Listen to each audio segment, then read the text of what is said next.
Often referred to as the Sixth Great Lake, like other Great Lakes, Lake Simcoe is plagued with round gobies.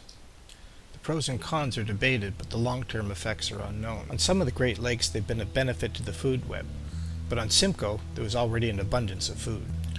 Whitefish have become reliant on both zebra mussels and gobies. They've become a staple in their diet. Goby occupy the shallowest and deepest parts of the lake, so they've also become forage for lake trout. Even panfish like bluegill and pumpkinseed have found these bottom dwellers easy prey. One of the most abundant and sought after species in the lake is yellow perch, jumbo yellow perch to be more specific. There's a healthy population, they're also eating gobies. It's surprising it hasn't kept the goby population at bay. But gobies spawn multiple times per year in various habitat and various depths. It's shocking when you put a camera down the bottom of Lake Simcoe, almost anywhere, there's goby.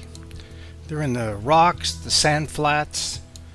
Most species are threatened during the spawn, but none more so than smallmouth bass.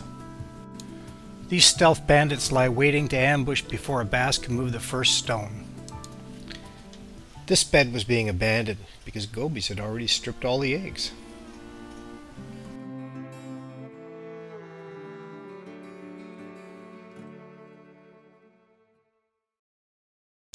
As new beds are made and the spawning ritual starts, goby are waiting for the first egg to be laid.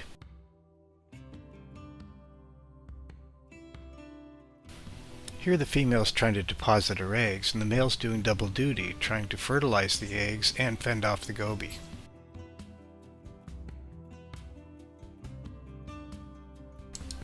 The male chases one group of gobies one way, and another group will come in and set up right under the female.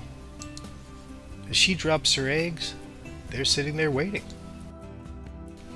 The female will drop her eggs in 30-second to 1-minute intervals.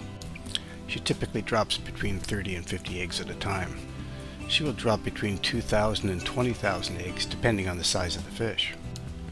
Needless to say, the process can take a long time, and that's a long time to fend off gobies.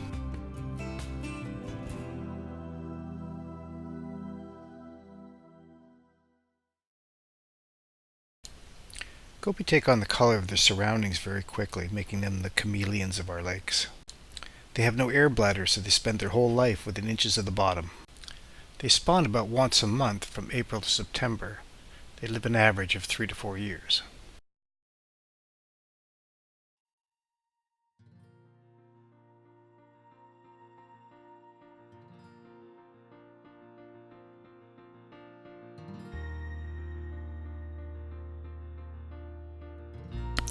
Larger males are more aggressive at defending the beds. Typically, yields from beds of very large fish are higher, but this bed has no log or rock to back onto. This makes protecting the nest even harder. Scarred from building the bed and exhausted from the actual ritual of the spawn, it'll be 3 weeks to a month from the time that the eggs are actually fertilized to the time that the fry are large enough to swim away.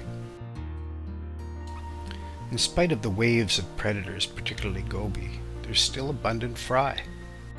It may take another 20 years to see the results from these invasive predators. It would be difficult to believe that the numbers of gobies could not have an effect. So far, the influence of being an additional food source and a threat to the population seems balanced. There's no telling what could tip the scales, whether another dominant invasive species would be part of the solution or part of a bigger problem. So far, the lake is maintaining a healthy population of fish. Growth rates are much faster than average.